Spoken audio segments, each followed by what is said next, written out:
Assalamualaikum warahmatullahi wabarakatuh. Om Swastiastu, Namo Buddhaya, Salam Sejahtera.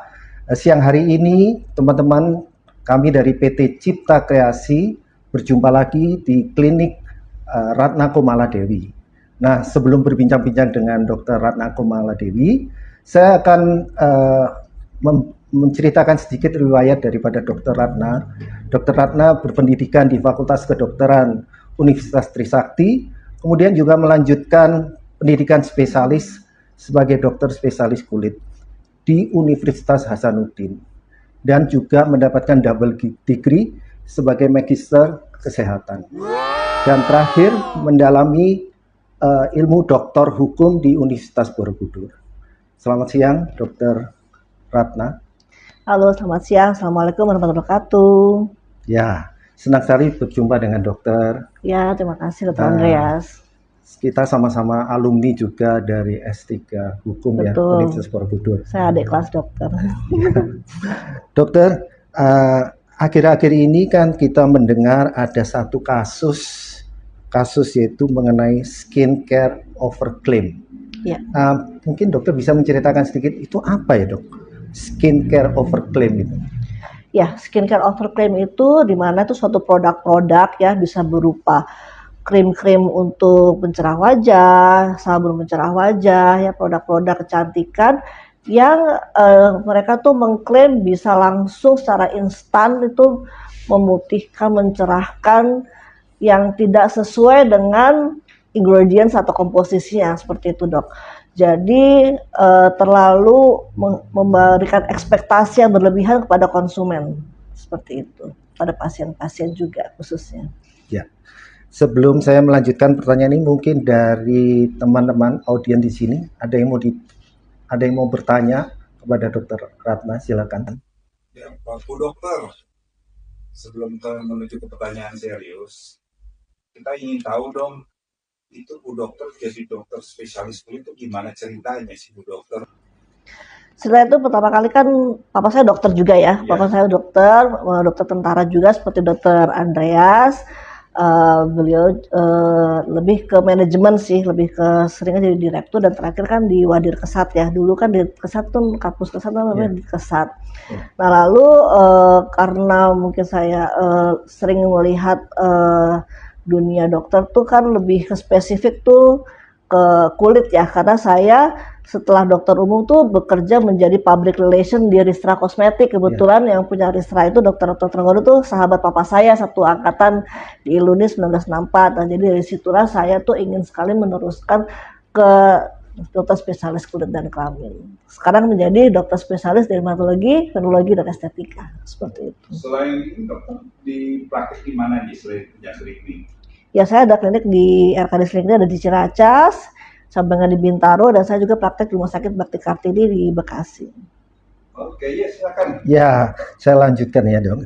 Ya. Ada pertanyaan, dampak yang akan ditimbulkan apabila seseorang memakai produk skincare yang overclaim itu seperti apa, Dok? Bisa ceritakan?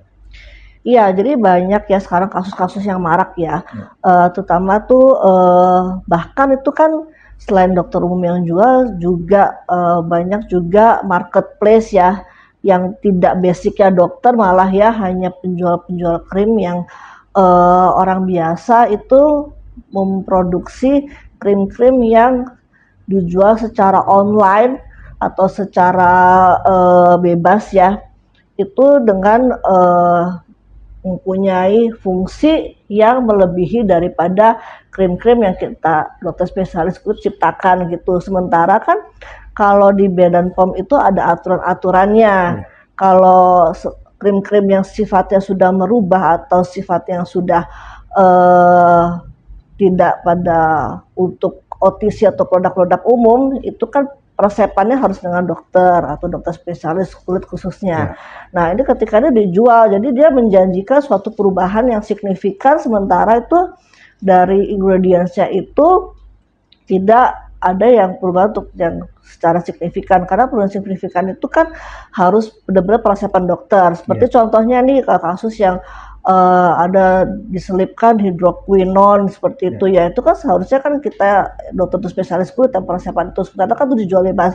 Sementara produsen yang memberikan itu kan tidak tahu ya, masing-masing pasien itu kan atau masing-masing konsumen beda-beda keluhannya ya dok ya.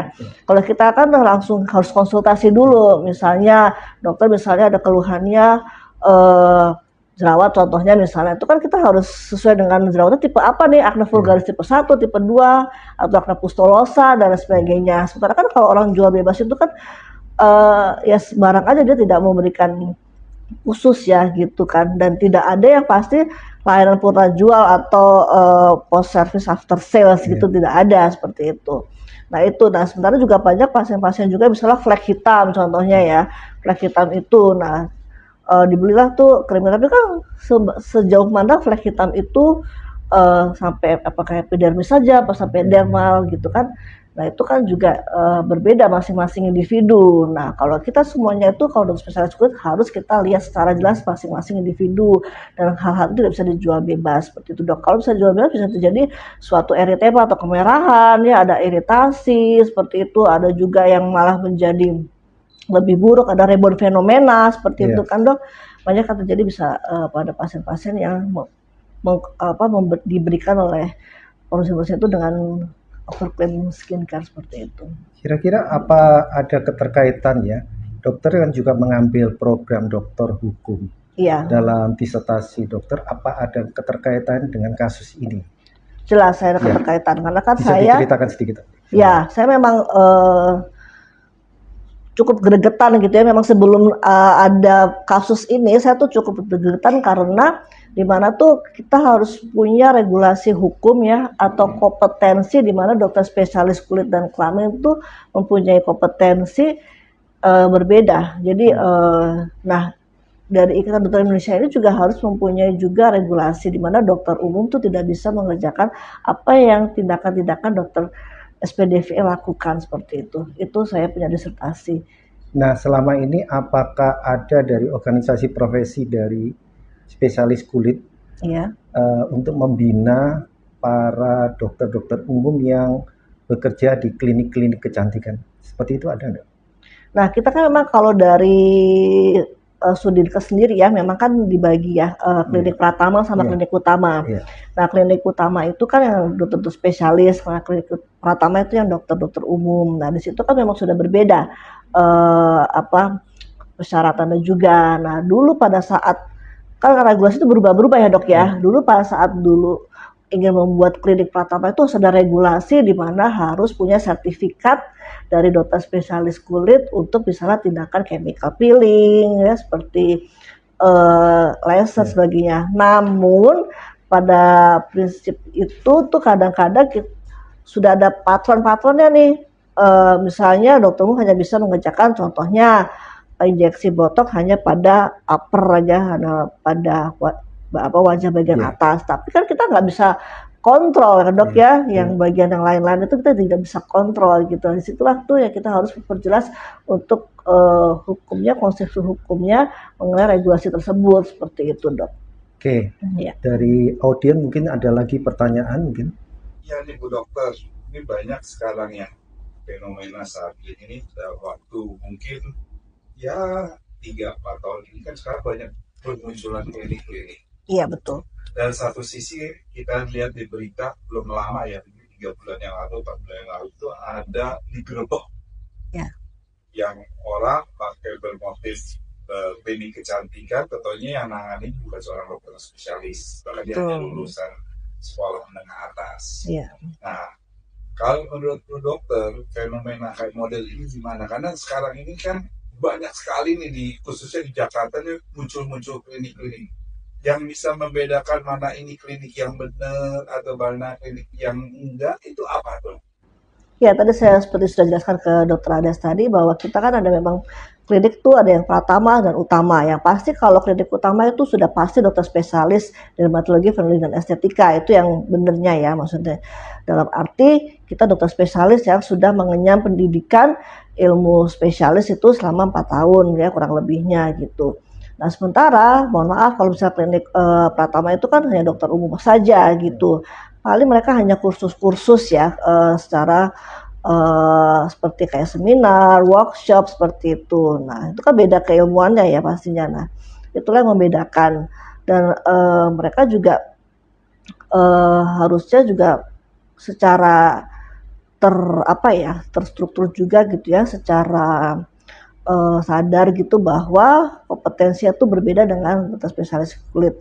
Namun kan memang tidak bisa kita mengawasi secara satu persatu gitu ya, Sudinkes selalu memperlihatkan apa mereka punya sidak kayak gitu-gitu kan, tidak gitu. Makanya kan pentingnya di situ adalah tingkat kesadaran kita. Kalau kita sendiri ada perhimpunan kita sendiri ya, perhimpunan dokter spesialis kulit dan kelamin seluruh Indonesia, itu kita sebagai anggota PEDOSKI itu ya sangat tertib ya, karena kita juga ada kode etik ya, ada majelis kode etik juga seperti di dalam kita punya perhimpunan. Dan kita juga sangat-sangat di aware ya masalah dalam bermedia sosial ya, dalam rangka kita mempunyai produk-produk itu seperti apa, itu jelas gitu kita seperti itu. Dan satu lagi dok, ini banyak pertanyaan. Sekarang kan banyak nih fenomena salon-salon dia bisa melakukan perawatan. Betul. Udah gitu, selain perawatan dia tuh ada mengeluarkan krim-krim. Entah dia dibuatnya dari mana itu krim-krimnya itu. Kan banyak juga kalau lihat baca di berita-berita baik itu di media sosial maupun media mainstream, itu kan tentunya akhirnya terjadi iritasi yang terlalu berlebihan. Iya. Nah, sekarang bagaimana menurut pandangan Ibu Dokter Ratna mengenai salon-salonnya ini? Karena kita nggak tahu nih salon yang benar-benar di backup oleh dokter kulit atau enggak, kita nggak jelas. Betul. Hanya orang melihatnya kok salonnya bagus, mewah, hebat. Nah, tapi tentunya dokternya nggak ada. Gimana menurut pendapat dokter? Iya, kalau benar-benar salon memang dia tidak tidak ada dokternya kalau salon ya, dan memang banyak juga pasien-pasien juga korban salon tersebut. Misalnya saya tanya nih, datang dengan wajah yang sudah rusak gitu ya, tiba-tiba saya tanya abis diapain gitu, abis di laser berapa dia laser di salon, saya bilang gitu kan, hanya 500.000 aja loh, lu tuh laser model apa gitu, nggak tahu ya dok, saya ikutan promo gitu kan, tanda kutip ya, tuh kan laser apa yang dipakai, saya kan juga tidak tahu ya dok. Nah karena kita kan sendiri kan kalau laser pun juga kita beli kan udah dengan harga ratusan juta, nggak mungkin kita memberikan laser itu secara harga 500.000 seperti itu, kita juga ini. Nah kita juga nggak tahu apa yang tindakan-tindakan salon itu lakukan. Pasti kalau dengan label salon itu udah pasti tidak ada dokternya, kecuali kalau misalnya masih klinik Pratama itu sudah ada just dokternya ya, walaupun dokter umum seperti itu. Nah memang kadang-kadang salon juga pada tanda kutip nakal, dia menjual krim-krim. Saya juga pernah lihat juga beberapa salon juga menjual produk-produk skincare yang dia bikin sendiri. Nah itu dia. Nah makanya itu saya tuh ingin bahwa Badan POM ini juga menertibkan ya, bahwa misalnya tidak langsung meng-ACC tuh produk-produk yang diajukan dengan tanpa ada di bawah naungan dokter seperti itu, dan monitor dokter gitu.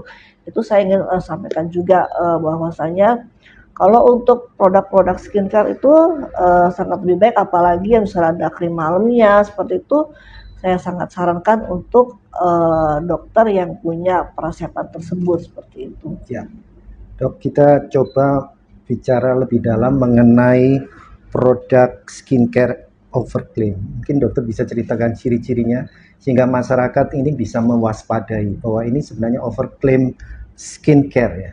Bisa sebutkan ciri-cirinya seperti apa? Ya, justru kalau kadang-kadang ya yang overclaim itu malah justru saya juga iseng-iseng tuh kan beli kan, karena kan saya juga ada medsos saya kan seperti Instagram, TikTok, Facebook kan, saya suka iseng nih, mereka kan jual nih dok misalnya di live ya, live TikTok atau di live Instagram, dia menunjukkan bahwa ini langsung bisa memutihkan secara instan misalnya ya, bisa diolesin di tangan kiri, di tangan kanan gitu langsung beda gitu kan, dari perbandingan tuh. Nah saya iseng beli tuh serumnya apa sih kok bisa ini. Nah justru kalau misalnya yang overclaim yang dibilang itu tuh sebenarnya biasa aja sih dok, teksturnya tuh biasa aja gitu, malah saya pikir dalam kondisi serum yang encer seperti itu, gimana ceritanya bisa langsung perubahan signifikan, dan saya cobain itu kan setiap malam juga tidak ada perubahan. Nah dan kadang ada sabun juga langsung digosokin langsung berubah putih tuh overclaim kan, langsung tiba-tiba dalam iklan tersebut dia langsung bisa merubah gitu kan, kulit yang tadinya gelap jadi terang gitu kan. Nah, saya juga iseng beli tuh seperti apa sih sabunnya gitu ya.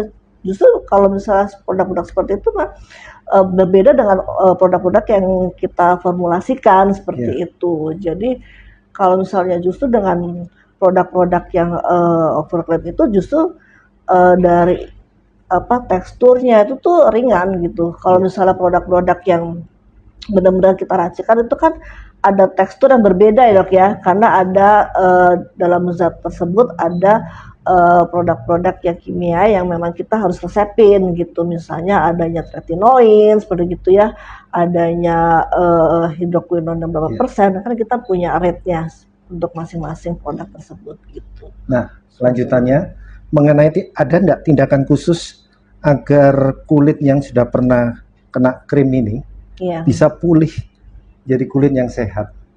Bisa dok, pasti harus rutin kontrol ya dok ya, maksudnya dia stop. Khususnya harus ke ini ya, dermatologis ya, spesialis ya. Biasa tuh kita jadi bengkelnya sih dok, seringnya gitu. Banyak, cukup banyak gitu. Tapi ada enggak yang sampai parah gitu dok? Ada. Justru tuh yang parah tuh, mohon maaf ya, tuh yang jual-jual di pasaran gitu ya, yang harganya nggak seberapa, tapi tiba-tiba tuh mungkin dia tuh ada zat seperti merkuri, seperti dok ya, yang benar-benar sebenarnya perubahannya tuh signifikan gitu. Tapi jadi rebound fenomena, jadi ketika dia tidak pakai lagi, dia bisa menyebabkan lebih buruk daripada sebelumnya, seperti itu. Maaf dok, bagaimana caranya masyarakat bisa mengenal, oh dia terkena ini ya, efek samping atau komplikasi dari krim overclaim itu? Tahunya gimana? Ya bila mana yang ini biasanya kan bukan lagi maksudnya ke skincare overclaim, ini justru lebih daripada yang terlalu berlebihan ya dok ya, skincare yang dibikin yang tidak masuk, pasti tidak masuk dalam BPOM ya, maksudnya yang dijual secara ilegal seperti itu. Nah, ciri-ciri itu ya orangnya tuh pasti kan dengan flek kita yang lebih parah daripada sebelumnya, malah justru pakai krim ini malah lebih parah, merah-merah kadang-kadang gitu ya, seperti itu. Terus kadang-kadang perih seperti itu kondisinya, dan kondisi daripada sebelumnya tuh dia malah lebih buruk seperti itu.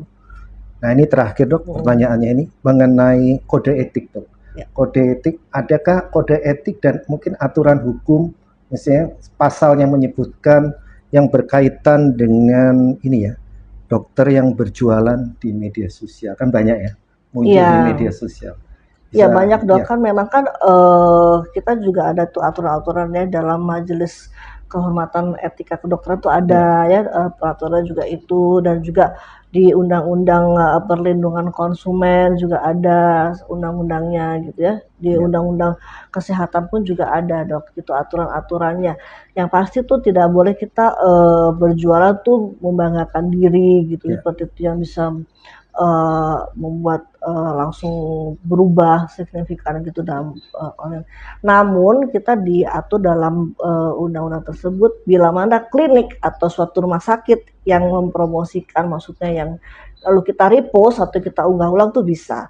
Tapi kalau misalnya yang kita yang atas nama saya sendiri atau atas nama perorangan gitu ya, itu tidak boleh seperti itu. Jadi kita tidak boleh berjualan langsung seperti saya nih online ini, saya jual krim bla bla bla bla gitu kan, itu kita tidak bisa. Tapi kalau misalnya misalnya jadwal praktek di rumah sakit atau di klinik itu kita repost atau itu bisa. Mungkin ada pesan-pesan dokter kepada pemirsa ya, apa nasihat dokter menghadapi overclaim skincare ini? Silakan dok. Ya, yang pasti pada para masyarakat Indonesia khususnya, jangan langsung tergiur dengan iklan-iklan ya, dengan produk-produk yang murah dan langsung menjanjikan perubahan yang signifikan atau perubahan langsung instan pada kulit kita. Harus diketahui dulu komposisinya, dan sebaiknya langsung berobat ke dokter spesialis dermatologi, venerologi, dan estetika terdekat, karena itulah yang paling aman, dan kita juga akan mengarahkan untuk produk-produk yang dipakai itu sesuai dengan jenis kulit Anda, seperti itu. Ya, terima kasih Dokter Ratna untuk kesempatan bincang-bincang kita pada siang hari ini. Sama-sama, itulah pemirsa kami dari PT Cipta Kreasi, semoga pembicaraan kita di siang hari ini bermanfaat bagi pemirsa, sehingga pemirsa bisa mengetahui ya, walaupun tiap hari mendapatkan tawaran berbagai macam ya obat-obat skincare, tetap harus berhati-hati, dan kalau memang terkena efek samping ataupun akibat dari obat itu, segera menghubungi dokter spesialis. Akhir kata saya sampaikan wassalamualaikum warahmatullahi wabarakatuh.